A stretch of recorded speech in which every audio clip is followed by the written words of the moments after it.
Get the home field advantage every time with Fairfield by Marriott, official hotel partner of the NCAA. Whether you're a student athlete working toward your championship dreams or your team's biggest fan, Fairfield by Marriott has everything you need to get ready for game day. From comfortable guest rooms to complimentary hot breakfast, Fairfield is part of the Marriott Bonvoy portfolio of hotels and official hotel partner of the NCAA. Visit fairfield.marriott.com to book your next game day stay. As a major research institution, Arizona State University offers the most online bachelor's degree programs, along with world-class faculty and dedicated support. Discover why ASU is ranked #1 in innovation for 9 consecutive years. Tap to learn more. The United States Border Patrol has exciting and rewarding career opportunities with the nation's largest law enforcement organization. Earn great pay, outstanding federal benefits, and up to $20,000 in recruitment incentives. Learn more online at cbp.gov/career/USBP. At Grainger, we're for the ones who specialize in saving the day and for the ones who've mastered the art of keeping business moving. We offer industrial-grade supplies for every industry with same-day pickup and next-day delivery on most orders, all backed by real people ready to help. So you can get the right answers and products right when you need them. Call, clickgrainger.com, or just stop by. Grainger, for the ones who get it done. Welcome into The Verge, a show which covers the Baltimore Orioles minor leagues. The Verge is part of BSL Radio. Baltimore Sports and Life is dedicated to analysis and discussion on the Orioles, Baltimore Ravens, and the University of Maryland. The site has a team of writers providing coverage of those teams and houses live streaming content weekly. Join the conversations at the message board, like BSL on Facebook, and follow BSL on Twitter.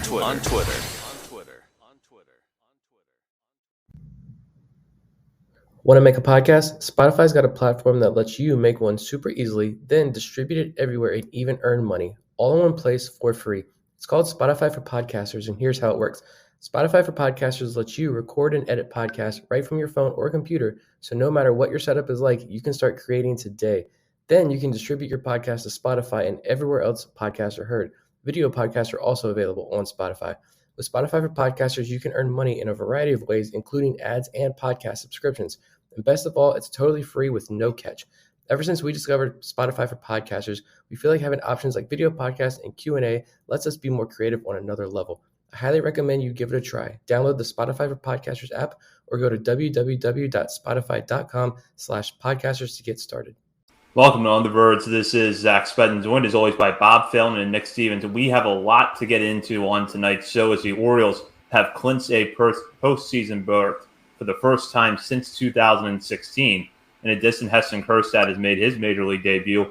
And we're going to take a deep dive into the Bowie Baysox 2023 season as that wrapped up over the weekend.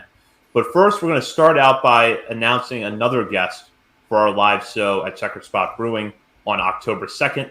And I'm going to turn that over to Bob. Yeah, it's hard to believe it's only 2 weeks away. Getting close now, but you might have seen this guy in the Orioles clubhouse yesterday getting drenched in beer and champagne as long as everybody else. But Mr. Andy Koska from the Baltimore Banner will be joining us, and look forward to that. We'll have John Mioli and Connor Newcomb as well. So come on down and check us out. Ask some questions live. It should be a good time. Yeah, that's at Checker Spots Brewing's new location on Ridley Street near Camden Yards. So definitely looking forward to that event. That's a reminder that is on Monday, October 2nd. We're slated to begin that show around 6:30 p.m. But for now, we're going to talk about the big news of the weekend and maybe the big news of the year, depending on how things play out from here, which is that the Baltimore Orioles have clinched a postseason berth. This is the first time since 2016 that the Orioles have reached the playoffs and marks a really satisfying outcome after years under a rebuild led by Mike Elias and his regime. With their extra innings win on Sunday and the Texas Rangers losing to the Cleveland Guardians, the Orioles clinched a postseason berth, becoming the first team in the American League to do so and the third overall in baseball. Currently, the Orioles at 93-56 sit 2 games ahead of the Tampa Bay Rays in the American League East. Now, with the Orioles holding the tiebreaker against the Rays because they won the season series, that 2-game lead really is a de facto 3-game lead with 13 contests left to play between now and the end of the regular season next weekend. The Orioles getting those final 13 games started Monday night down in Houston against a very tough Astros team, but undeniably riding high after this weekend. So, Nick, kind of take a moment here to step back. It was really a roller coaster of emotions. The Orioles lose the first two of the Tampa Bay series after dropping two in a row against the Cardinals, and then storm back on Saturday night behind a dominant start from Grayson Rodriguez, and then win that extra innings game on Sunday. Not finished yet because we want to see the Orioles clinch the American League East, but how satisfying was all of this? It's really satisfying that it comes against the Rays, because I feel like I mentioned this on the previous episode that the moment that all this became real for me was that series against the Rays right after the Dodgers series, when I think they took that final game against LA at home, moved into a tie of first place where they were ahead by like percentage points ahead of Tampa Bay. And then they had to go to Tampa Bay, and I think they won that series. And it was like, all right, this is different. And so to be playing Tampa Bay, Grayson Rodriguez coming out and just shoving, I think really emerged, putting himself on the map nationally. It was all surreal a little bit. Honestly, the part that, it's cool for us as fans, we had to sit here and watch this, but we could, the last couple of years, we could turn the TV off. I just flip over to a different game on MLB TV, right? August rolls around, I'm watching college football, I'm watching NFL, I'm consuming all the football instead of baseball. I'm not worried about the Orioles. These guys couldn't do that. And specifically, I'm most excited for guys like Santander and Hayes and Mullins, who had to sit here these last couple of years and, not knowing all right, are they going to be the next veteran that gets shipped off? The front office is clearly not bringing in any help to they're openly, not trying to win games these last few years as they build this organization back up, literally from the bottom up, like the fields in the Dominican. And so to see it's no more these promises of just the future is going to be bright, just stick this out. The future is here. It's now. There are going to be bumps and bruises along the way. That you mentioned, there's still a division to win. The playoffs are a gauntlet, but for right now, the contention window is open, and the Orioles are here. Yeah, as soon as you saw Mike Elias doing beer bongs with the guys in the clubhouse, you knew the rebuild was officially over. And we're just a force to be reckoned with now. And I don't think it's going to get any easier for other teams that have to deal with this moving forward for at least quite a while. But yeah, it was pretty surreal. Just the way they did it was just made it extra special. Obviously, that game Saturday night was just you're feeling the most down. You're nervous that they're going to sweep us. It's going to be the first sweep in almost 2 seasons, and it's going to hurt, and we'll have to settle for a wild card, not to go all Kevin Brown on us. But then, we just blow them out. It's an incredibly exciting game Saturday. And then I'm already starting my cope on Sunday when it's Jorge Lopez gives up the back-to-back home runs. It's all right, well, at least we got one.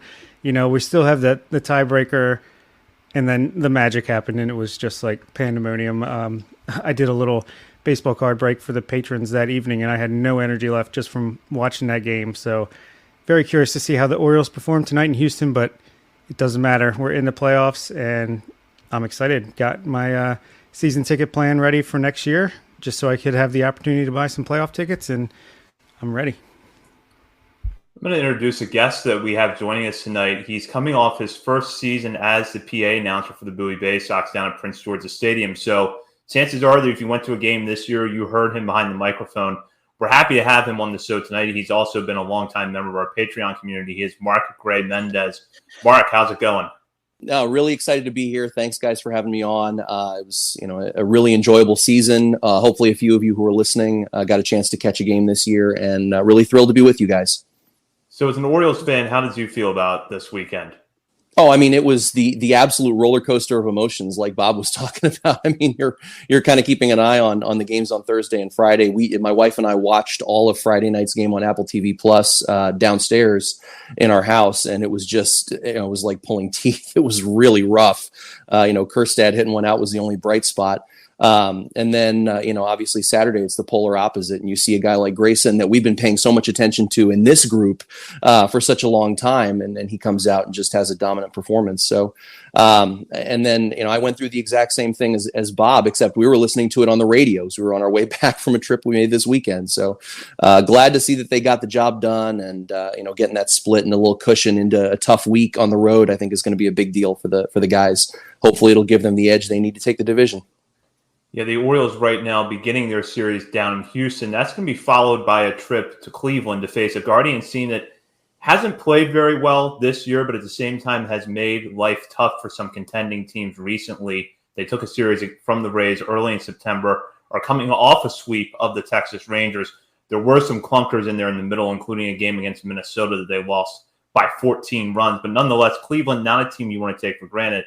The Orioles will then come home next week to face the Nationals for 2, and then wind up the series or wind down the season with 4 against the Red Sox. So, Nick, when you look at the slate of opponents the Orioles have coming up, Astros, Guardians, Nationals, Red Sox, how do you feel about the Orioles' chances against those teams? I never look at the schedule and be like, oh, this team's got this record, this team's got that record. Oh, it's just that team. Like, they're not in the playoffs, they're not contention. Like, none of that matters. Those teams, a lot of those teams that you just mentioned are going to be, they would love to spoil the Orioles' chances at taking the division. They would love to be in that spoiler role. The Orioles have been in that spoiler role in years past, that last couple of days of the season. What was that, couple years? I just remember that Boston series in particular. Like, it's brutal. And these guys are professionals. They're not going to give up. They're not just going to roll over, even though their seasons may be done. So it's going to still be a grind. That's why it's cool. It's awesome that they're in the playoffs. They've clinched that. But like I said, there's still a lot of baseball left to be played to get here through the series. Houston's going to be brutal. Like you said, Cleveland is going to be pesky. It's not to be super negative or anything. I'm not going to sit here and say the Orioles aren't going to win these games or come out on top or anything, but it is just going to be extremely tough. And like I said, nobody's going to just roll over for this team because they're playing so well and their seasons are done. So. Yeah, these guys are playing for, their futures as well. So that's what makes it tough. And it's definitely scary that Boston is who we end with, considering we did them some damage in 2011. So hopefully they don't pay us back. But I think I saw, it might even been Mark in the Patreon group, that if we go 7-6, then the Rays have to go 8-2 because we play 2 more games than them, something like that. So the pressure is definitely on them. If we can just hover around 500, I'd love to get to 100 wins. That would be a nice little milestone for the season. Yeah, I mean, we'll see how it goes. I'm always an optimist. I'm always confident. And then sometimes that bites me. So hopefully this time it doesn't. Yeah, I don't know. I think we'll win the division and we'll get to see another big celebration before the playoff starts. But let's let it happen first. For anyone wondering what the Rays schedule looks like, they are off on Monday night, but then they begin a 3-game series at the Trop against the Angels before a Blue Jays team that has a lot to play for comes into town on Friday night. After an off day, the Rays will then head to Fenway Park for 2 before traveling to Toronto to wrap up the season for the Blue Jays, who, again, fighting for a wild card spot right now. So if there's a team that among any of the opponents that the Orioles and the Rays face with a lot of incentive to win over the next 2 weeks, it's the Astros and the Blue Jays, who the Rays are going to have to face twice. Now, we will get into a little bit of prospect-related news that happened last week as Heston Kjerstad made his Major League debut. And I think at this point, the story speaks for itself, everything that Kjerstad has gone through after being drafted number 2 overall in 2020, missing an entire season because of myocarditis, and then beginning the 2022 season on the IL before making his debut late spring, early summer at Delmarva. He went to Bowie to begin this year, and from there really took off, emerged as one of the best hitters in the Orioles farm system, and once again became a top 100 prospect in the game. Kjerstad so far has 4 at-bats at the Major League level. His lone hit and his first hit was a solo home run, which was really the lone highlight for the Orioles in their loss on Friday against the Rays at Camden Yards. So, Mark, I'll start with you here. You had a front row seat to much of Kjerstad's season. Was there a point where you realized that he was about to do something special this year? I think everybody had a close eye on that because, it was a little bit of an uneven campaign at Aberdeen, and that's to be expected after everything that he went through the previous year and I guess year and a half. But coming into the season, he was coming off of the performance in the Arizona Fall League, which was tremendous. And I think his numbers were like video game numbers out there, as I recall. So coming into the season, it just took looking at a couple of BPs to go, oh my goodness, this is something a little bit different. And you could tell that you were looking at a real bona fide left-handed power hitter that was going to do some damage. What I didn't realize about him was how prodigious his opposite field power is. I didn't see that. And that, that alley sort of where the Orioles and the visitors bullpens are, that's going to get tattooed at Camden Yards over the next couple of years, because that's really where a lot of his impressive power stroke lies. He hits the ball incredibly hard. I think I was expecting him to have a little bit more swing and miss issues at AA because, that's usually, especially for a league like the Eastern League, you're going to see a lot of good pitching come through there on a night in, night out basis. But all he did was come up and take professional at-bats and perform. I don't think his strikeout rate went above about 20% for most of the season that he was at AA. And it was really impressive to watch just the way he would take his at-bats. And, he had to balance that with getting reps at first base for, I think, and I don't think he had a ton of experience there previously, but he was getting some shots over there as well. And so it was great to see. I think we all felt really good for him, and watching him do the damage that he did. He was hovering around a 950 to 1,000 OPS for the entire time he was in Bowie. So I think it was really, really great to see. And I think that the clubhouse and everybody in the organization was really happy for him too. Yeah, I got to see him early on in spring training this year. I saw that opposite field power. He hit 2 home runs to the opposite field, either game 1 or game 2 of the spring training season, and he never slowed down. Actually, if you go back further, ever since the Arizona Fall League, I don't think he slumped until about a month ago in AAA finally, and now hopefully he's bounced back. I think this is nice to give him a little taste of the big leagues, get him accustomed to just being even in just the clubhouse, not necessarily on the field. And then you can work on his defense depending on where you want to play him next year over the offseason. But if he proves to be capable, you could have him on the playoff roster or not. You have options. So I think it's cool. And obviously, that was definitely made that Friday game. It was Friday's game. Yeah, Friday's game at least somewhat meaningful when he hit that bomb. But yeah, I'm happy he's here. And we'll see a lot of them over the next 5-6 years, I'm sure. I was just shocked that it was Kjerstad who got the call, especially when it was McKenna who they sent back to AAA, because they never really made that move all year. People begged for Kyle Stowers all year, but we knew it was never going to be Kyle Stowers because of the center field defense aspect. And then Kowser got his taste of the majors. So I assumed if we're going to see one of those guys, it was going to be Kowser. He can play center field. He's got the good eye at the plate, all that good stuff. You figure he got the taste. Yeah, he wasn't hitting great down there in AAA, but still, he had his moments down there as soon as he got back that first week when they sent him back to AAA, and he's at least experienced a little bit in the major leagues. But Kjerstad's been good, like you guys have said, all year, except for that tiny little blurb down there in Norfolk. And even then, he wasn't terrible. And like Mark said, the swing and miss. He's not a big swing and miss guy like we thought he probably would be. You see a big power hitter like that, big power hitting corner outfield guy, you expect some swing and miss, and it's okay. You can accept a little bit of swing and miss with these guys. But Kjerstad, it wasn't there. I still go back to, I know we talked about this before, but I still go back to, who was it? One of the, not Mayo, the other guy at MLB Pipeline, Jim Callis.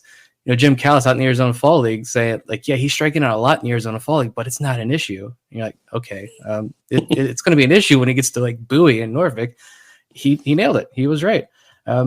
It's just mind blowing to see the fact that he's already in the major leagues, because he only got to play a couple weeks that last season at Arkansas before the pandemic.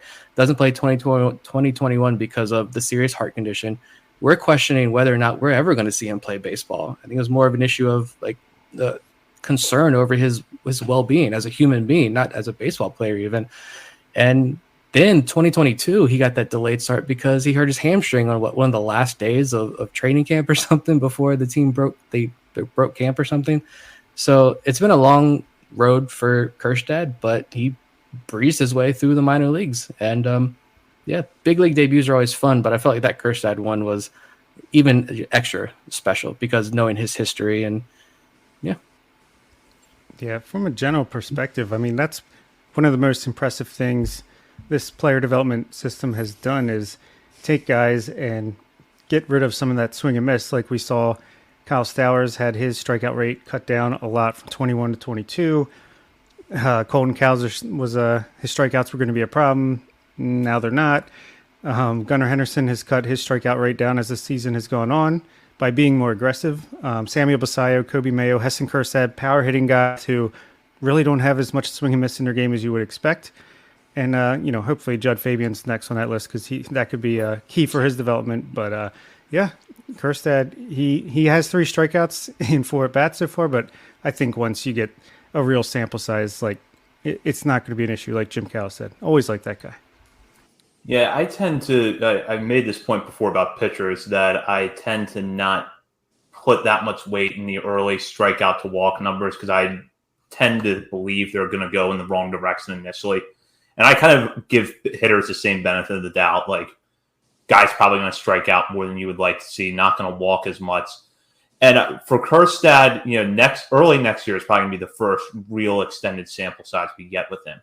And I expect some of those problems to be there. But, Bob, as you said, this system has a track record now of being able to at least curtail that problem a little bit with hitters. And we've had very good proof of that in the major leagues this year with Gunnar Henderson. If you look at his struggles over the first 2 months of the season compared to his production from June 1st on when he's practically played like an MVP candidate, you can see a night and day difference. And while Kjerstad might not have the same kind of all-around value or impact that Henderson has had so far, I could see him being a really key part of this lineup by this time next year.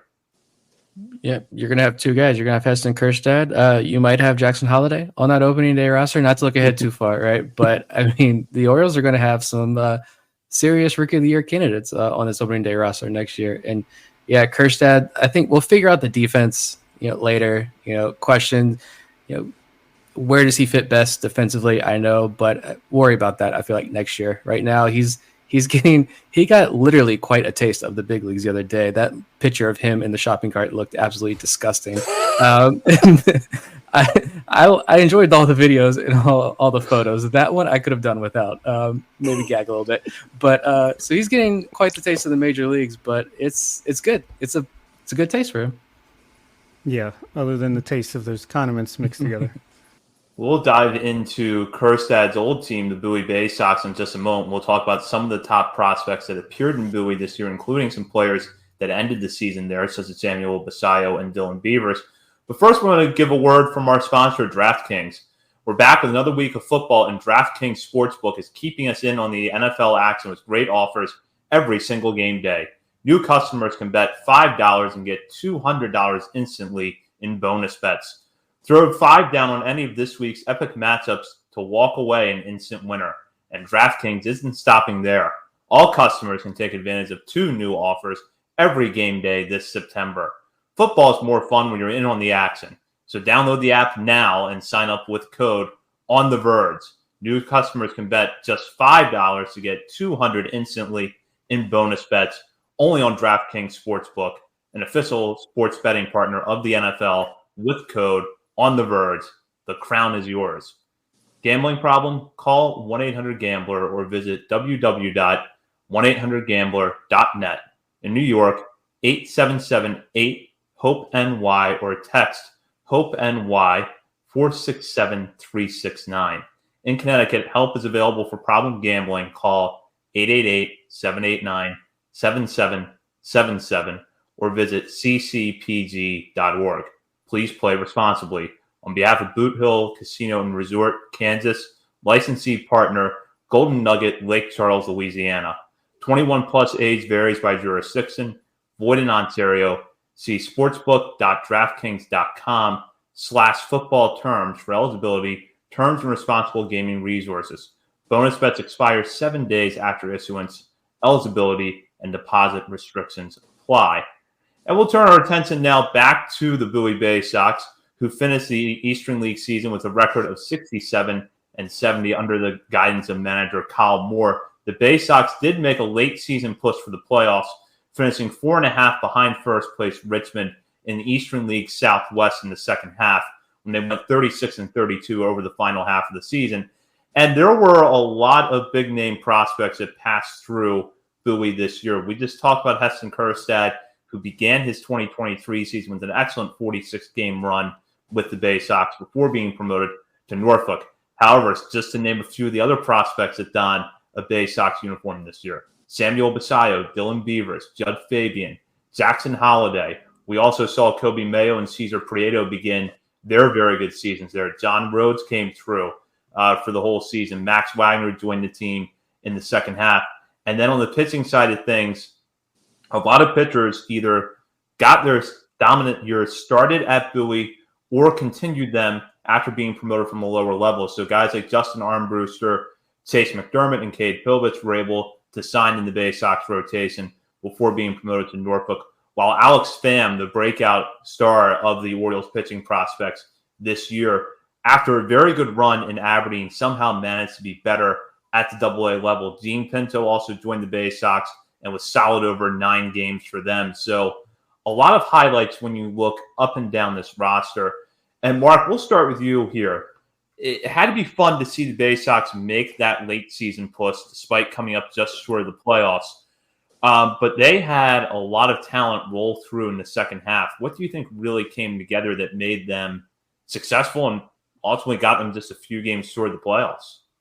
Well, it was a tough beginning of the season, I think. I want to say, we started out about 4-4, and then I was just looking through today just to kind of see where the light bulb came on, and I noticed we were running about, I think it was 10-24, right in the middle of May, which is a slog. I mean, that's rough, and it was a lot of reasons. I think the biggest, from my perspective, was probably it was a little bit of a revolving door up the middle on the defensive end. Not a whole lot of stability at the catcher position, and a lot of guys getting looks at shortstop and second base. So it was kind of not a ton of consistency on a day in, day out basis. And when that's the case, when you're struggling up the middle on defense, that has major implications. I think the real turning point was, I want to say it was May 19th, and it was kind of a day like any other. Chayce McDermott was on the hill, had kind of a typical Chayce McDermott outing where he was pretty much untouchable, brutal fastball that guys just couldn't catch up to. And I think he went 5 innings and maybe had 3 or 4 walks, probably 6 strikeouts, but no hits. And then Easton Lucas comes on and Nolan Hoffman comes on behind him. And before you know it, it's a combined no-hitter between those 3 guys. And that was a huge moment, I think, a great release of pressure for that group. And it was something that they clearly really enjoyed. One of the highlights of my time just in sports in general. And from that point on, it seemed like, there was a little bit more looseness in the group, and it seemed like they were having a little bit more fun together. And, once you started seeing guys like Holiday and guys like, Joseph Rosa even was a midseason signing that, while he's not necessarily high on anybody's prospect list, he was a quality, credible shortstop who was able to make plays. And as you got more stability, Silas Ardoin comes up in the middle of the year, and he becomes a little bit more of a stabilizing influence catcher position. So to me, that was one of the biggest things. And you started to see a lot more solidity in the outfield to the point where by the end of the season, you had a 4-man rotation of Billy Cook, John Rhodes, Judd Fabian, Dylan Beavers, and then Dante Williams in addition.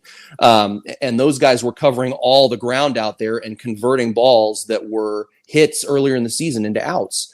And so, when you started to see the team play together defensively, then I think everything kind of came together and made it a lot more likely that we were going to see wins on a night in, night out for them.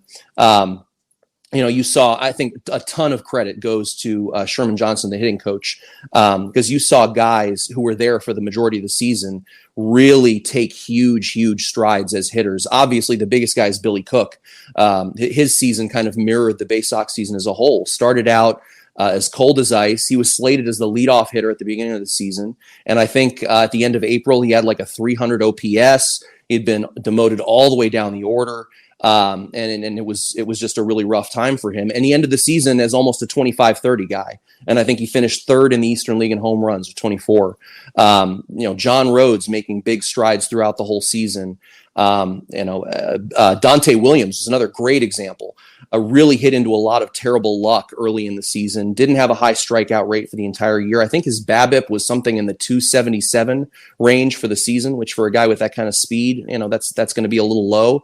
But by the end of the season, he was giving really, really tough at bats. 8-pitch, 9-pitch, fouling off a bunch of pitches, and then getting on base via walk. When he gets on, obviously it creates a lot of good stuff for the bottom of that lineup. So to me, it was just the coaching staff coming together and the group of guys really sort of melding. And of course, you had the big names that came through along the way, like you mentioned. Coby Mayo was just otherworldly for this team this year. I'm not even sure the numbers that you see on him do it justice. That's a guy who the ball comes off his bat and it's different. It sounds completely different. The doubles power was ridiculous. I think he led the Eastern League in doubles, maybe all the way through the season, even though he didn't play the last 2 months there, which just blows your mind. But, the team, like I said, individual performances, guys getting better, guys bubbling up from Aberdeen and being ready to hit the ground running, especially on the pitching side, guys that you mentioned, Alex Pham, Brandon Young coming back, just a lot of guys making contributions. And that's just, it was really, really fun to watch from that perspective up in the press box. Yeah, I was going to say, I'm glad you called out Sherman Johnson. I had him noted here, just kind of generally looking back at Bowie's season. Like, first of all, I think Bowie, every year since we started this podcast, Bowie is the team that provides all the excitement at the end of the year, because either like they make that late season push and we get to see a fun playoff race at the end of the year, or it's someone like, I feel like Akron and Bowie rivalry is always a fun one to watch, but like Akron or Erie, someone charges up late season surge. You mentioned the pitching. It's always great pitching with those two organizations, and it's a fun race to the end of the year. But I feel like this year with Bowie, there was that stretch there where, John Rhodes is probably the biggest quote unquote prospect in that lineup. But at the same time, like Bowie stayed competitive for the final 3/4 of that season. And you had Sherman Johnson, a hitting coach, where I think you saw bats like Billy Cook emerge, and you saw guys like Dylan Beavers. Once he got to Bowie, he continued to improve. You really didn't see the bats miss a beat once they moved up to Bowie. And you had a first year hitting coach down there in Bowie. I think this time last year, Sherman Johnson was playing indie ball somewhere. So this is like his first pro coaching gig, and it's awesome. You had Forrest Herman as well, moving up from Aberdeen to Bowie. And I think you saw a lot of guys, a couple pitchers at least, and specifically like Alex Pham, Chayce McDermott. You saw these guys establish themselves as legitimate top 30 pitching prospects. And we'll get into more like specific player takes and everything, but I think you guys have under the radar bullpen names down there in Bowie as well. It's a big leaps this year. So yeah, always fun down there at Prince George's Stadium. Yeah, Bowie, I don't really have too much to add. You guys covered a lot of ground there, and it was fantastic stuff. But Bowie is always like an evolving place, because no one that starts at Bowie typically is going to end at Bowie. And Billy Cook, obviously, and there's a few examples, John Rhodes. But for the most part, your bigger prospects are going to start there and end in AAA, or, they're going to start lower and end there like Samuel Basallo, which that portends to a nice first half for him in Bowie next season. But yeah, it's always fun. You're always like, oh man, this person's playing so well. Can't wait to see them get promoted. But then it's like, well, who's going to take their place? I think it's easy to overlook that Coby Mayo, he didn't start off cold by any stretch, but his June and July were just absurd, like 1,100 plus OPS, and he just dominated the Eastern League for a solid 2.5 months there. Excuse me. And the pitching, I think we've talked about it on here. Like, that's where you go to learn your control. Your strikeout rate goes down, but so does your walk rate. It seemed like every pitcher that came through Bowie for the most part. So clearly they have a plan in mind and a goal, and they're achieving it. So kudos to the coaches, and it's always a fun place to watch baseball. That's for sure. I think Billy Cook's a guy we should take a few minutes to talk about, because he was probably one of the better stories on the position player side of the Orioles farm system this year. Like Mark mentioned, Cook got off to a really slow start, struggled over about the first month or so of the season, and then caught fire after that and finished the year with a 251 average, 776 OPS, 24 homers with 81 RBIs and 30 steals in 33 attempts. But that final stat line doesn't really tell the full story, because this has always been one of my favorite exercises of this season, is to actually just go and look at Billy Cook's monthly splits. Now, he did cool off a little bit towards the end of the season. I should note that. But if you look at his OPS by month over the first 4 months of this year, 321 in the month of April, 885 in the month of May, 909 in June, and then 848 in July. So he seemingly got better as the season went on, especially from about May 1st through the end of July. So, Mark, I'll start with you here. What adjustments could you see him making that allowed him to be more successful? And how do you think he compares now to some of the other prospects in the system? I think he was, at the beginning of the year, it seemed like he was just trying to do too much. I don't know if he was putting an undue amount of pressure on himself for whatever reason, but it just seemed like, the swing and miss was very real for him. It seemed like he was having a lot of difficulty either anticipating or identifying off-speed stuff. He's always been able to hit the fastball, and a lot of his sort of heating up in the middle of the year was, he'd come out and ambush a first pitch fastball and clear the ad boards over in left field. But the breaking stuff would give him trouble. And as the year went on, you started to see him do a little bit more of, looking to hit the ball the other way, as you see with most guys. When they start focusing more on going up the middle, all of a sudden, a lot of things fall into place. And I think that's exactly what happened with Billy. And, you love to see it because he's clearly a guy who so much loves the game. He's just such a raw athlete. He's tremendous to watch out there. And you can tell that his teammates really enjoy being around him and that they enjoy when he's successful. Seems like a guy who, you kind of cross your fingers and hope that it gets to this point, but a guy who would really fit in to that clubhouse full of really fun-loving guys up in Baltimore, if he can find a way to crack that, down the road in his career. But you could tell it was really bothering him early in the year. I think it was one of those things that, success begets success, and sometimes struggles, especially when you're getting your first taste of a new level, which he was at the beginning of the year, can beget struggles. And so, watching him develop and blossom over the season, I think that's one of the most rewarding things about being in that minor league environment day in, day out is watching how these guys progress. And just seeing him have that last home series, first 2 games against New Hampshire, both games he hits walk-off home runs in extra innings off of the same pitcher on 2 different pitches. And then the next day he goes out and hits 2 bombs. It was tremendous to watch for him. Yeah, he's got, we've talked about Jake Cunningham, the tool shed. Billy Cook's got some tools as well. He's been a mix of speed and power. Like we said, 24 home runs, 30 stolen bases.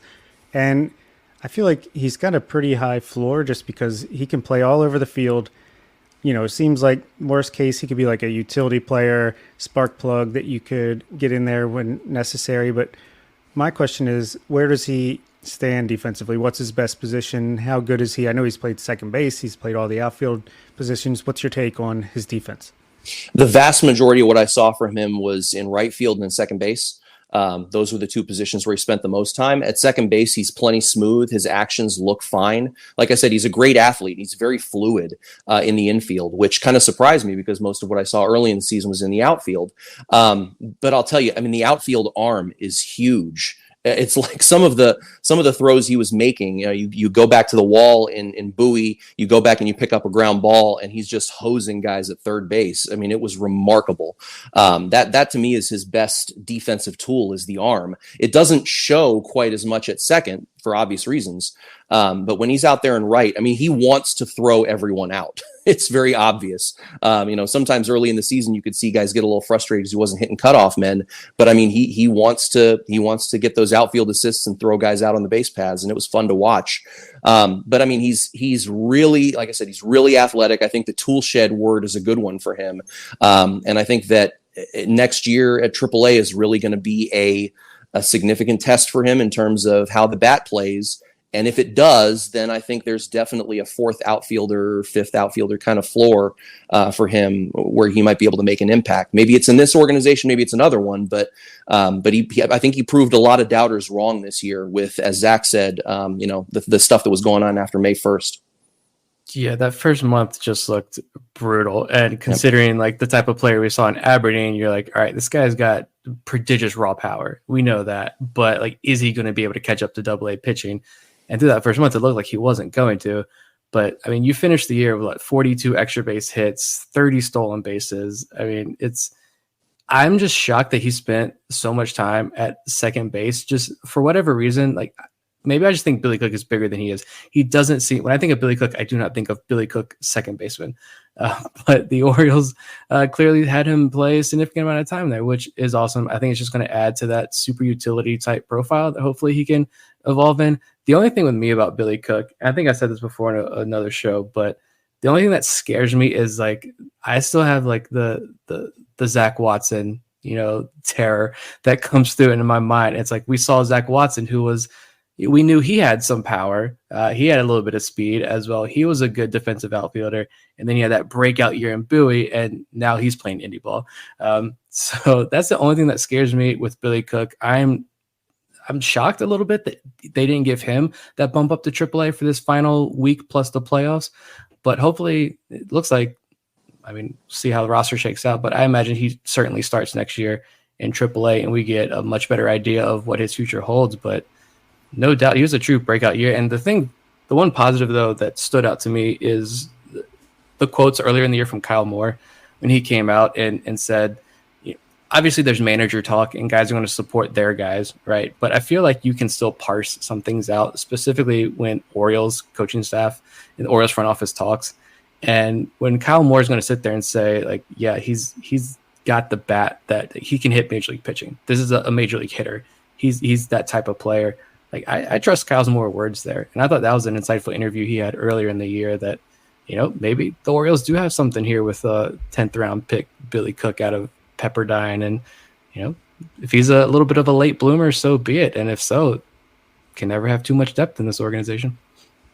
I do like that he had a career high walk rate, 8.4%. It was up from 7.8% last year, and his career low strikeout rate, 25%, after striking out over 30% every other season. So reasons for optimism that we're not going to see another Zach Watson. He should at least get to AAA. We'll see what he does from there. Bowie also had a few bats from the 2022 draft class this year. Jackson Holliday being the big name, but they also had Judd Fabian, Max Wagner, Dylan Beavers, and Silas Ardoin. And it was interesting to see the trajectory of these players as they made the move from Aberdeen to Bowie. Seemingly, Ardoin got better after not hitting that well at Aberdeen. He went up to Bowie and was pretty solid both defensively and offensively over the final months from them. Beavers, meanwhile, took a hot streak that started in about early to mid-June in Aberdeen and more or less rode it through all the conclusion of Bowie's season. And then you look at Judd Fabian and Max Wagner's times there. And with Fabian, you have a much larger sample size, 64 games for him compared to just 27 for Wagner. Yet you kind of see the good and bad a little bit. Fabian, you have the power and the walks, but also very high strikeout numbers. Wagner was hitting for contact a little bit better at Bowie than he was at Aberdeen, but his strikeouts were up while his walks were down. So, Nick, I know these are areas we've kind of discussed over the course of the season with these guys, and I know that you've said before, in particular, Max Wagner, you're not really sure what the Orioles have just yet. After seeing these guys during their stints at Bowie's, what are your takeaways for them? I mean, with Wagner, I definitely see a guy who could develop into like a utility type player. I don't know, like I'm not comparing their skill sets at all, but like a Ramon Arias type player, right? You play some third, you play some second, you got a little bit of pop, right? Maybe you're not an everyday guy. He's not going to win a Gold Glove like Arias did. Gold Glove is a whole nother discussion in and of itself, but Wagner's a guy who can play a couple of different infield positions. I envision him being a guy who, if he's getting significant time in the major leagues, he's going to hit 10, 15 home runs, or he's going to be a steady bat. His walk rate was super impressive. I think it was like 13, 14% walk rate this year. That was in high A. I know it dipped a little bit there in double A, but he was adjusting. He had that late season. He got hit in the head, I know, with the ball late in the year. So, the double A stats, they kind of, with Max Wagner, I think they kind of are what they are. No super big takeaways there, but I think just overall looking at his body of work, I see a utility type player there. He's got good speed as well. We mentioned he only stole 3 or 4 bases throughout his college career, and he had 30 stolen bases this year. So that was fun to see. I don't see like a screaming tool with Max Wagner. It's like, all right, if you're going to find a way to break into the infield in this organization, at the major league level, like you've got to have something that sticks out because you got Gunnar Henderson, you got Jackson Holliday coming up. It's a tight group. It's a tough group to crack. I don't know if I see that with Max Wagner. I still think he probably ends up being someone who like really beefs up maybe a potential offseason trade. I hate saying that because the Orioles just used a second round draft capital on him, but he had a good year. Beavers, I think there's no denying that it was a rough start for Dylan Beavers right down there in Aberdeen, but I still believe that this was a guy who could put it all together and kind of go on a Colton Cowser type run once it all clicked for him, and it did click. He didn't end the year in AAA like Cowser did last year, but I mean, Beavers sitting there with a 20% strikeout rate in AA, which was lower than his highest strikeout rate. Very impressive 13% walk rate. The 150 WRC plus in Bowie was phenomenal. I know he only hit 2 home runs. I'm not concerned about the home run. We know they made a lot of adjustments with his swing. So I figured, look, just get to AA and show that you're a solid hitter, which he did. And now, like, the power will come. I have all the faith that this is going to be a guy who puts up like 20 home runs next year, possibly between AA and AAA or all at AAA. I don't know, but that home run power is going to shine next year. And you mentioned Ardoin there, like touted as the best defensive catcher coming out of that draft class. The bat really wasn't showing too much. He did what was that FCL start? He had 4 or 5 games and like no hits, but 8 or 9 walks, something ridiculous. Didn't really hit in Aberdeen, but we saw a good average down there in Bowie. And, if that offensive breakout was for real and he can be, a decent offensive hitter, it's a guy who's going to have a long career in baseball because we know the defense is good. And if he can provide some value offensively, that's a nice little depth piece to have down there in AAA next year. Yeah, I'll go in reverse order just to make things interesting. Silas Ardoin, I feel like, is Maverick Hanley Redux, and I don't think that's a bad thing. I think that's actually a pretty good thing.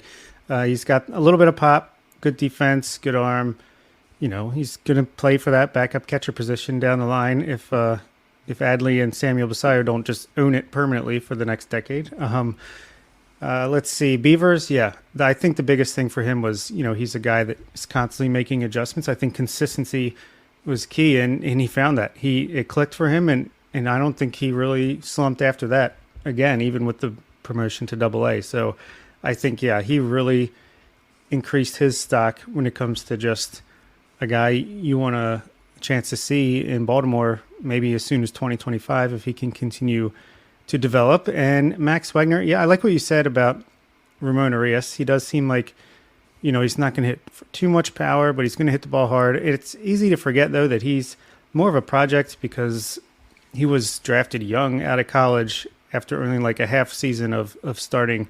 So I feel like there's some more improvement to be found in his game to be unlocked by this development team than on the surface you might think. So, and, we did heckle him at third base in Aberdeen, me and my son, and he did wave and come give my son a ball. So he has a place in my heart for that, at least.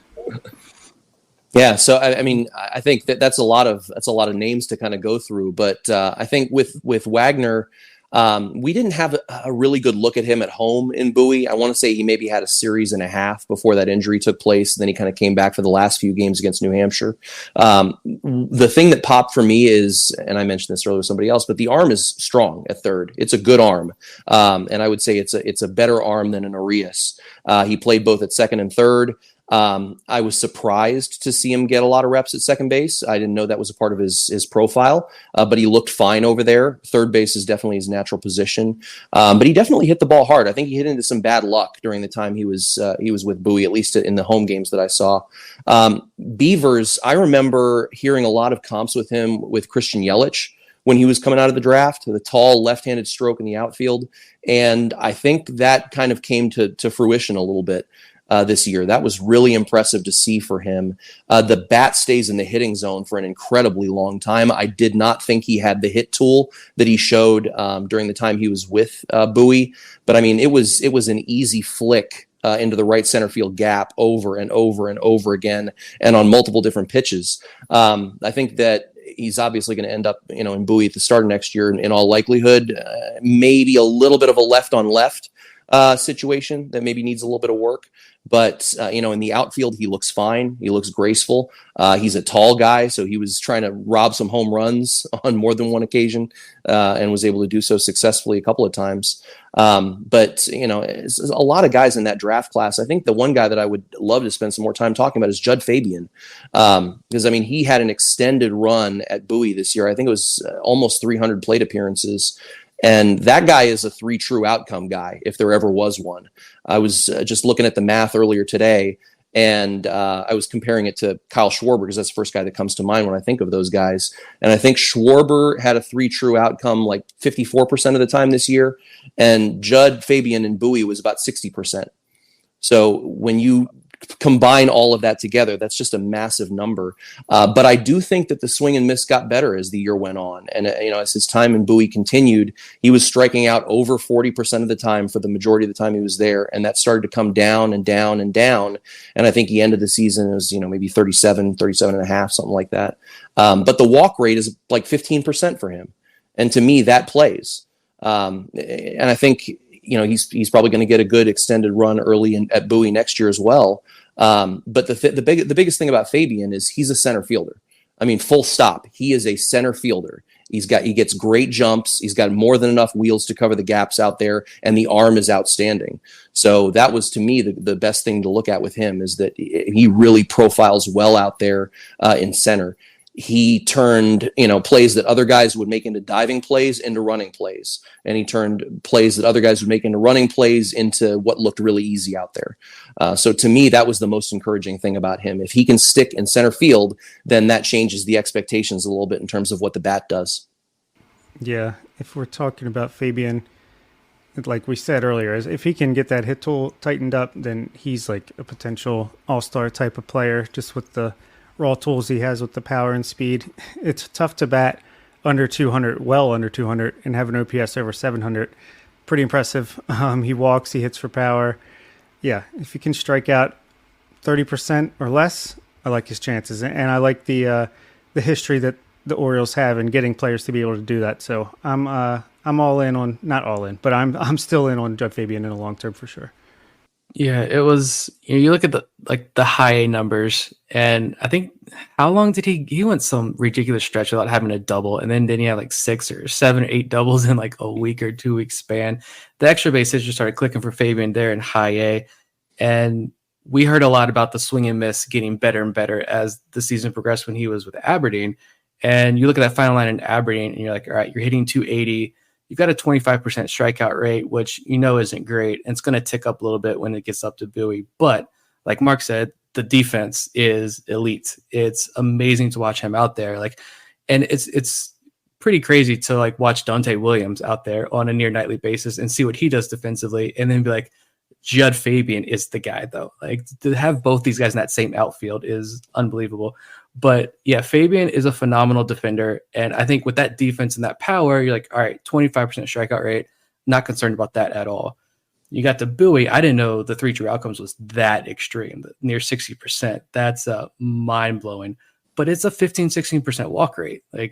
That's what I like to see. We know the power's there. The walk rate is huge. He's going to get on base.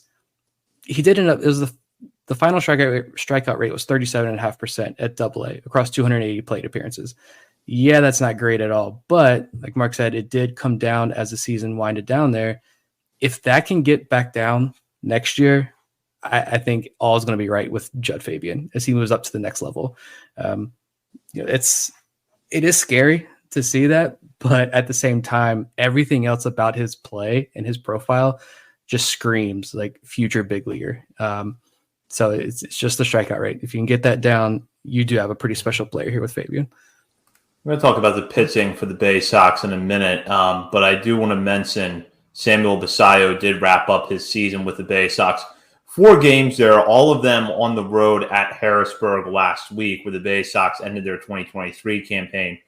Basallo pretty much picked up right where he left off at Aberdeen by going 7 for 15 on the week, which was good for a 467 average. He had a double and a triple in the game against the Senators over the weekend, which were his first 2 extra base hits at the AA level, and brought him up to 53 extra base hits overall across 3 levels this season, including 20 home runs and 26 doubles. We talked about this a little bit last week, but I think it's worth revisiting for a moment. Samuel Basallo, now a consensus top 100 prospect in baseball. How much further is he going to climb in 2024? Top 5, bare minimum prospect in baseball. I truly think he's a special talent. I am all in on him. Yeah, he's 19, and after seeing him in person, especially, like Mark said about Coby Mayo, it's just different. When the bat hits the ball with him, it sounds different. It feels different. He carries himself different. Yeah, I think he's a superstar. First international superstar to come through the Orioles system. Let's go. Jackson, I don't want to say he's going to be the best prospect in baseball and give us it for the 4th year in a row, but he might. I mean, I just look at those Aberdeen numbers. 19 years old. He only played in 27 games in high A before they moved him up to Double A. I know the season ended, so it's like, all right, you probably don't want to shut him down for the year quite yet. You know what? They wouldn't have moved him up to Bowie, though, if they didn't think he could handle it, even if it was just for a week. And in those 27 games at high A, he had 19 walks to 20 strikeouts as a 19-year-old and had an OPS over 1,100. And we talk all the time about we know guys struggle in Aberdeen. Sometimes some of that is the ballpark a little bit, and some of that that's a big jump from low A to high A, especially as these younger international prospects. It takes some time to adjust. They take a little bit longer. Look at guys like Freddie Bencosme, a guy who we're still fairly high on, but spent all year in Aberdeen and struggled. Basallo had none of those struggles and ended the year in Double A. It's good to see the national media kind of really starting to hype him up a lot. I'm anxious to see how high he goes on a top 100 list. I could see him easily starting out next year in top 20, top 25 prospect in baseball. And then once he gets that full year in Bowie, man, it's scary to see like what he's going to be able to do down there in that field next year. Yeah, I mean, if he's a catcher, he's going to be a top 10 prospect pretty quickly next year, I think, because I think, I don't know, the power stroke is incredible with him. It seems like the approach is just so advanced for his age. I can't wait. Easily the guy I'm the most excited to watch next year at the beginning of the season down at Prince George's Stadium. Mark, we'd be remiss if we didn't get your thoughts on Jackson Holliday, who spent 36 games at Bowie before being promoted to Norfolk. Coming into this year, I think we all would have said it would be great if Jackson Holliday makes it to Bowie, but is that going to happen? He's 19 years old, on and on. Well, Bowie was just one stop in the season for him as he ended up at AAA. And the little bit of time that you got to see Holliday this season, what were your impressions of him?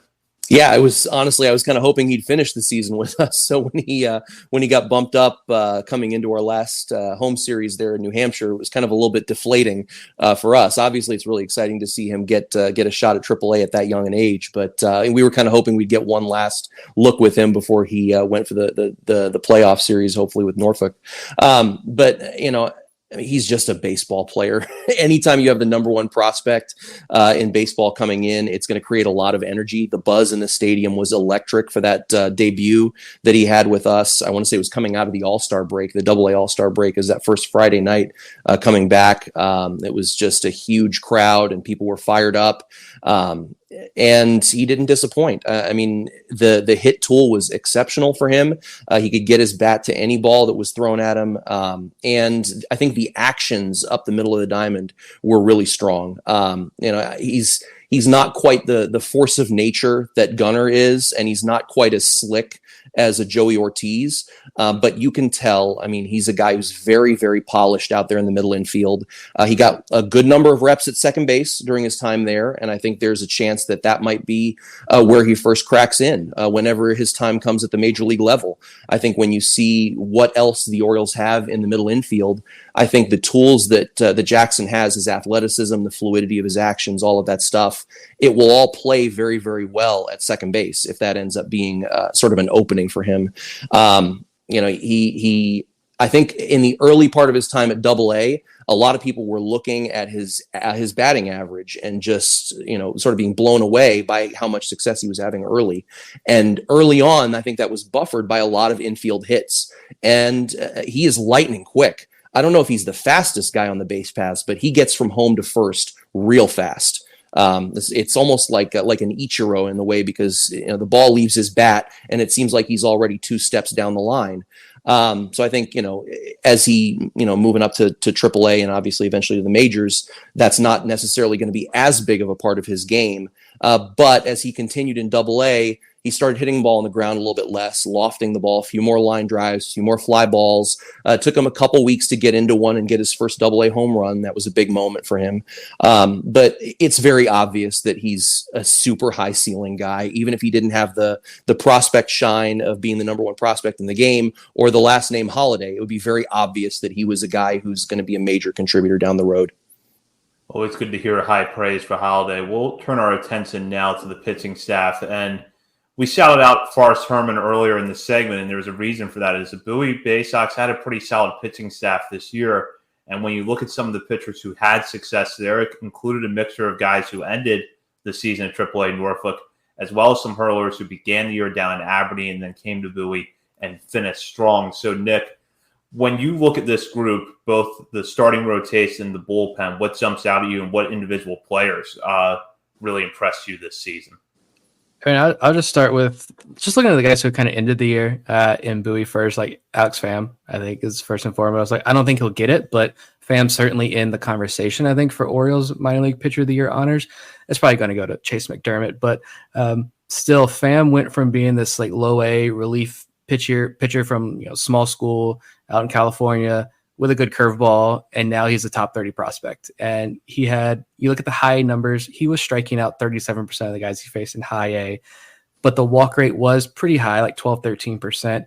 He gets promoted to Bowie for that second half of the year, and the strikeout rate dropped to 23%. But as Bob mentioned, we saw that a lot with guys. Look at Justin Armbruster, wasn't really striking out guys, and Bowie gets up to AAA, and his strikeout rate jumped.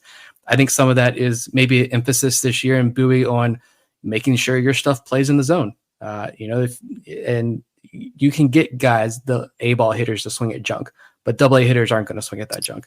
So make sure your stuff plays in the zone. And if that is the case, I don't have charts or graphs to pinpoint exactly like specific numbers on how often Pham was throwing the ball in the zone in high A versus AA. But if that is that case, then Pham stuff's going to play pretty well, because the walk rate dropped a noticeable amount once he got to AA. The strikeouts were still respectable, and in total, I mean, this guy had a 2.57 ERA, a WHIP of 1.02, and a 182 average against across 112 total innings this year. He's a top 30 prospect in the system now.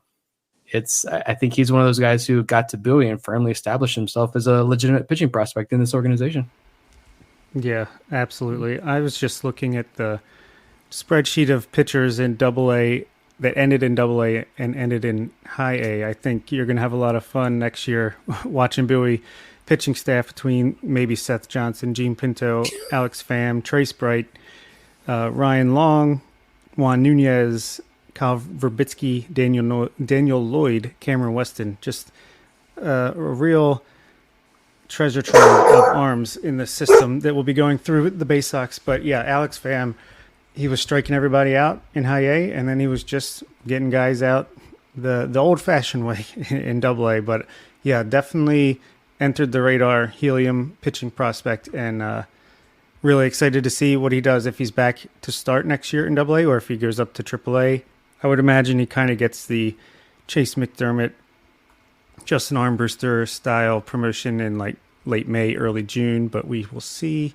Gene Pinto, I don't know why he kind of slowed down innings-wise towards the end of the season, if there was an injury, if it was just, fatigue. I don't know what the deal is there. Would like to see him obviously get a full season or maybe 3/4 of a season in AA and then see what happens.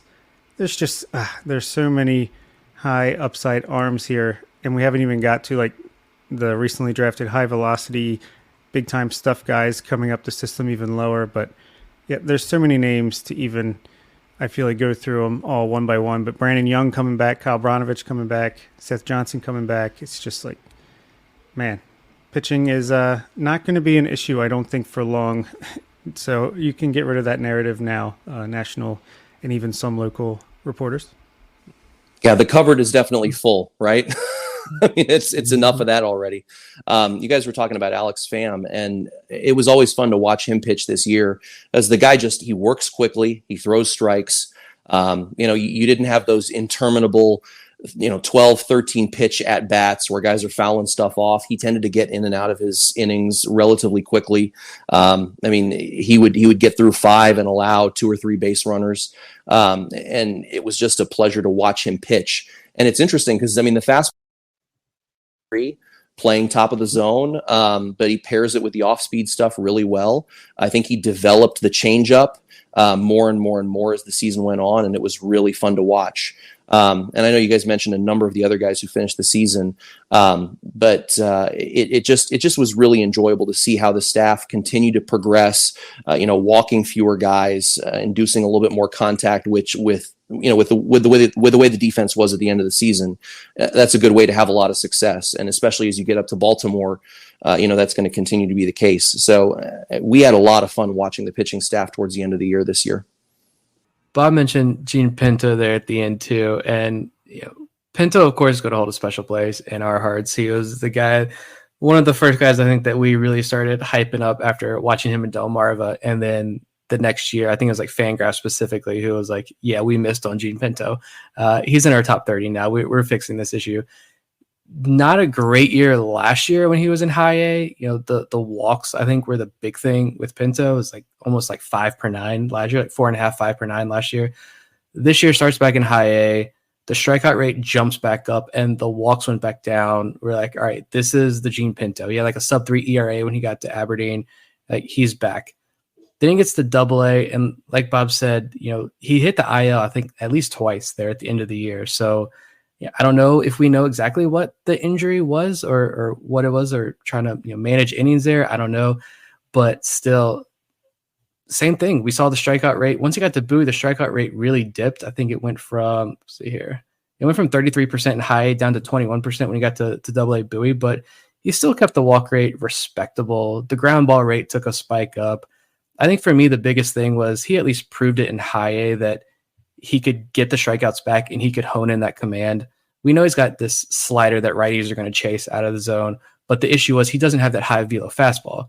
And that's the thing I was worried about. When he gets to AA, is he going to be able to get guys out with, an 89, 90 mile an hour fastball? They're not going to be chasing the slider with 2 strikes, because first he's got to get 2 strikes on these guys, which has been an issue for him in the past. I think he took steps forward this year. I was hoping to see more of him in AA this year, but I think injuries kind of hampered him there at the end.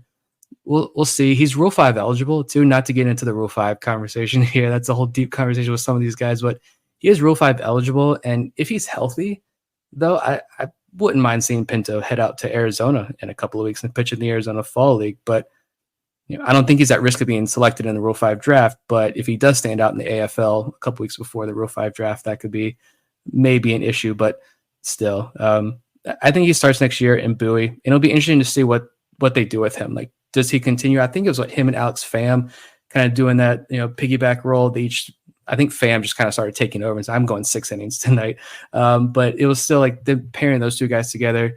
Maybe Pinto they keep in that role because maybe profiles more as a reliever moving forward. But he showed flashes again down there in high A at least. So promises for next year. And he was still young. He was like 2.5 years younger than the average AA player. So still hopes for Gene Pinto there. Yeah, I agree. One guy that I want to make sure that I recognize is Chayce Bright, because he ended at Bowie, 17 really strong innings there, struck out 20 batters with the Baysox while issuing 8 walks. And I talked a little bit earlier about the month-to-month progression with Billy Cook. There was something similar going on with Bright, who had some really dominant outings in the month of April, but yet finished the month with a 5.79 ERA. And then in May, that ERA on a month-to-month basis took a big spike up to 7.5. But then you look at that figure for the rest of the season: 2.86 in June, 3.18 in July, 2.66 in August, 2.77 in September. All along the way, he maintains pretty strong strikeout numbers.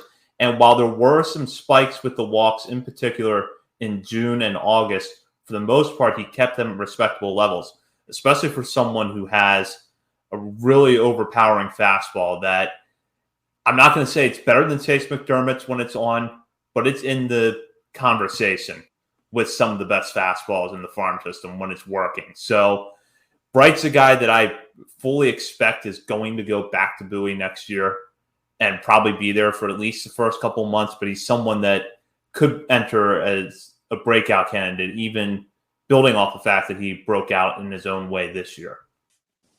I would definitely agree with that. I mean, I think the McDermott comp is pretty solid. It's not quite the same velo profile, but when you're up in the press box, one of the things that you really get a chance to see is how the hitters react to the stuff. It's a little bit difficult to judge location because you're up on high there, but you can really see how the hitters are interacting with the stuff. And so, you know, when you see the same things out of the hitters' reactions to Trace Bright's fastball at the top of the zone, I mean, it's really remarkable to see. And if he can get a little bit better command of his off-speed stuff, I think you've got a serious profile there. Yeah, absolutely. Love Trace Bright. I think he's going to be even better next year. And I think there's even some guys like Peter Van Loon who has great stuff this year, obviously, just flush it, but I think he has some upside as well. And a couple relievers that came through AA Bowie this year, I think deserve shouting out. We have in the past, but just Keegan Gillis, Dylan Hyde got there at the end. Wanderson Charles was dominant in his time there, and Nolan Hoffman. I feel like these guys are legit relief prospects that should all be in AAA at some point next year. Yeah, I got a little group here of relief prospects. And I think at least one of these guys, I think is going to become a legitimate contributor in the major league level for the Baltimore Orioles. You've got some guys here like Cade Stroud, who we know we talked a lot about in the offseason, and it wasn't a great start to the year. I think 1 month, the month of May, he had an ERA of 16.71, right? Not great. Walks were a major issue for much of the year, but he really turned it on in the month of August. He was phenomenal. 12 innings, 14 strikeouts, just 2 walks, allowed just 2 earned runs. I think maybe fatigue got to him at the end because he's had injuries, and he pitched 55 innings this year, and he had 17 last year, 38 the year before that, didn't pitch in 2020, 17 is his first year in 2019. We know he can throw really hard. He's got the high velo fastball. John Muley wrote a lot about him last offseason. It got me really excited about Cade Stroud. Unfortunately, it didn't all pan out for him this year, but I'm still holding out a little bit of hope for Stroud. I think Ryan Hennon had a really good experience when he got to Bowie as well. He was strong in Aberdeen, and when he got to Bowie, I got too many tabs open. They're all freezing on me here. When he got to Bowie, 12 innings, no earned runs allowed, 3 walks to 14 strikeouts. This is a guy who's gone under the radar all year. Yes, these guys are also older, but they all have like unique trajectories too, unique paths to where they got this year. Dylan Hyde, you mentioned Dylan Hyde there. Again, he's also 25 years old, but this is a D3 prospect who I think made a name for himself in the MLB Draft League, attracted the Orioles. He finished the year 45 total innings, 68 strikeouts in 45 innings, was really good in just a couple appearances there for Bowie. Phenomenal year there. And yeah, Keegan Gillis, you look at Keegan Gillis's numbers, he had 2 outings where he gave up 3 runs in each of the outings, but that was it. Like 33 outings this year, he had 2 blow-up outings. So that 2.43 ERA in the year, or even just the 3.75 ERA in Bowie, I think is really misleading. This guy in Aberdeen had a 0.54 ERA, a 0.36 average, 0.36 whip, and a 0.038 average against. Phenomenal once he got to Bowie as well. 34 strikeouts in 24 innings. Yeah, again, he gave up 6 runs in 2 innings in 2 different outings. That's it. Other than that, he was lights out, and he could give you some length. A lot of 2 inning outings there throughout the year. So I know there's a lot of names, but I think at least one of those guys are going to be a major contributor in this organization. Yeah, I think Gillis Gillis in particular is a really fascinating profile for me because the guy's 6'8". I mean, you can see him out in the bullpen before the game starts, standing there for the national anthem, and he's towering over the rest of those guys. And it's not like there's small guys out there, but it's also an extreme over-the-top delivery. So what I would love to know from the Orioles analytics is how high that release point is, because it's got to be insane compared to what you see out of most guys. And then the other guy that you all mentioned was Dylan Hyde. I think I only got to see him in 1 outing in Bowie, But it was, in the latter stages of one of the games against New Hampshire, it was a 3-inning outing. It was the 9th, 10th, and 11th, and he managed to strand the guys in the 10th and 11th, the ghost runners, and give them a chance for one of those Billy Cook walk-offs. It was really an impressive outing. I think it was maybe 4 or 5 strikeouts in those 3 innings, and it just showed a lot of grit, a lot of toughness. I want to see more of him next year. Yeah, only thing with the relief prospects, we've talked about it before, but I'm not as worried about the age with these guys just because, we've seen Felix Bautista come up, make his major league debut at 28 after a million years in the minors. And as long as you figure it out, I think if you can throw a ball hard and command it a little bit, a major league team will take a chance on you. I don't think they care as much about age when it comes to that. And if there's one thing about the Orioles, we know they're not going to give up on a guy like Morgan McSweeney, Cage Stroud. These guys have been good stuff, poor command guys that we've been dreaming on for a while, and the Orioles will stick with them. I think if they do finally give up on them, it's not for lack of trying or want to. We've seen it with even their waiver claims and stuff like that at the major league level. So, and with that, we'll head into our final segment of the night where we shout out players outside of our top 30 for something they've done recently, whether it's been a good week, a good game, or just something interesting in the stat line that we want to note. And we should add that this might be the last time we have this segment this year, or at least the last time that it's going to include players from more than one team, as the Norfolk Tides will be the only Orioles affiliate playing action in the minor leagues next week. And I'm going to start with Bob, who has a pitcher from the Tides that he's going to shout out, along with a utility player that you may have heard of a few times because he's had his moments. Absolutely. My pitcher is Noah Denoyer. Just wanted to shout him out because he went under the knife. He had Tommy John surgery, I think, the last week or so. And, we've seen a lot of guys come back from Tommy John surgery late in this season. So, he had not his best season after a really strong 2022. So just wanted to give him a shout out and get healthy and come back strong in 2025. His career is far from over. And also, I wanted to talk about Shane Fontana. I think I've talked about him on here before, but he had a 2-double game on Sunday. And, I think he's just like a sleeper outfield prospect that, again, the Orioles have kept around for some reason. They clearly see something in him because he was a 2019 draftee, and he's still here. He had like a mid to high 700s OPS between AA and AAA. So you never know. Yeah, I'm going to go with 2 AAA guys here because I figure we were talking a lot about Bowie. And to get Mark involved here at the end there, I'm interested, maybe some guys that we didn't touch on when we talked about Bowie that you really enjoyed watching this season. But for me, I'm going to go with Garrett Stallings. I'm going to go with the local guy here, at least local for me. Chesapeake native, so it's been a lot of fun to watch him be able to pitch at Harbor Park this year and this past week against Memphis. A team that we know whenever Norfolk and Memphis play, anything can happen when those two teams get together. But he went 7 innings this year, allowed just 1 run, walked 1, struck out 7. His last 2 outings of the year, he allowed just 2 runs across 13 innings with 17 strikeouts and 3 walks. I think he's going to be an interesting conversation to have at the end of the year. And the hitter, I'm just going to not too much to pick from here, but I'm going to shout out Lewin Diaz one final time. He had a home run last week, 4 walks as well in 6 games. He's been steady all year. Never got the call up to the big leagues for the Orioles, but he had 17 home runs this year, had an 815 OPS, a lot of fun, especially in the beginning part of the year. He was sporting an OPS around 900 for like almost the first half of the season. So good to see him settle in this year after bouncing around like 6 different organizations this offseason and have a good year down there in Norfolk. Luckily, we never had to use him up at the major league level. The guys that I want to shout out, I'll start with my pitcher, one of the Baysox relievers, Ryan Long, ended his season on a high note as he pitched on September 15th, delivering 4 shutout innings of relief and picking up a win over the Harrisburg Senators. Long did struggle a little bit after being promoted from Aberdeen to Bowie, but it's been a pretty good year for him. Starting off the World Baseball Classic, got in the spotlight when he struck out Mike Trout. Then he went to Aberdeen, pitched really well, earned the promotion to Bowie in mid-July. I look forward to seeing him on the mound there next season. In the meantime, he can feel pretty good about a 2023 campaign that he had between Aberdeen and Bowie that was very impressive.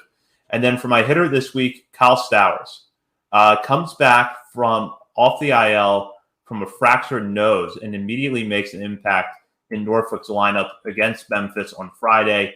He goes 2 for 4 with 2 doubles. He follows that up with a game on Saturday in which he goes 1 for 4 with a home run. It's been a little bit of a tough year for Stowers, not being able to crack the major league roster. Then he's dealt with a few injuries in the minor leagues, including a shoulder issue earlier this year, and then the nose problem that just most recently landed him on the IL. But all in all, you look at the numbers, the power is still there. Hopefully in 2024, he has an extended opportunity in the major leagues somewhere. And I did see a tweet from Dan Conley that says he's on pace for a record broken noses this season. I don't know if that's accurate or not. Join us next week when Dan Conley finally comes on the Verge. Oh my goodness. This is a fun segment. I've enjoyed this for you guys all year. So a hitter that I would love to talk a little bit about is Anthony Servideo. He's a guy who I think, had a really tough year last year with injuries, was up at the AA level, if not immediately, then shortly thereafter, almost out of necessity. Like I talked about, the middle infield was kind of a little bit of a revolving door early in the season. And you could tell it was pretty clear at the beginning of the year that he was a little overmatched at the plate, whether it was just trying to get his rhythm back from the previous year and being so inactive, or just adjusting to AA pitching, whatever it was.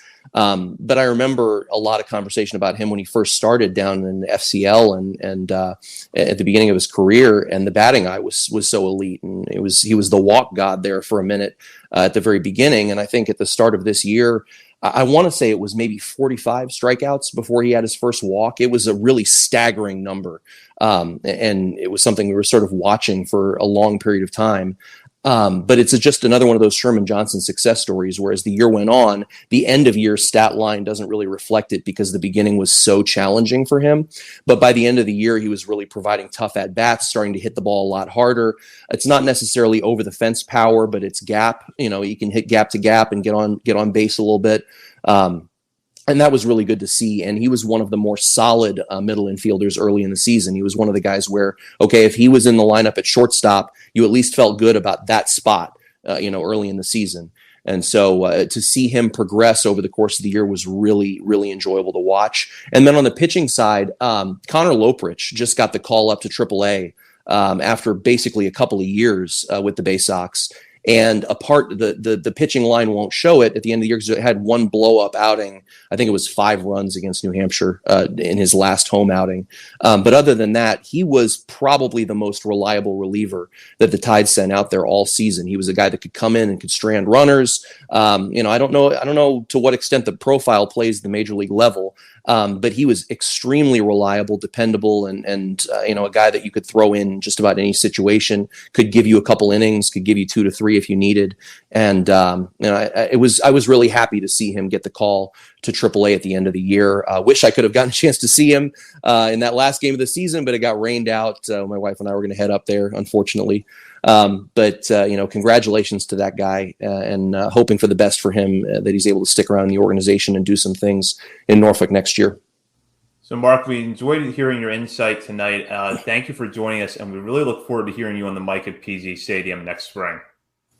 It was one of the coolest experiences of my life. I hope that everything works out, get the opportunity to do it again next year, and would love to have you guys around. I think I can speak for all of us in the Patreon community.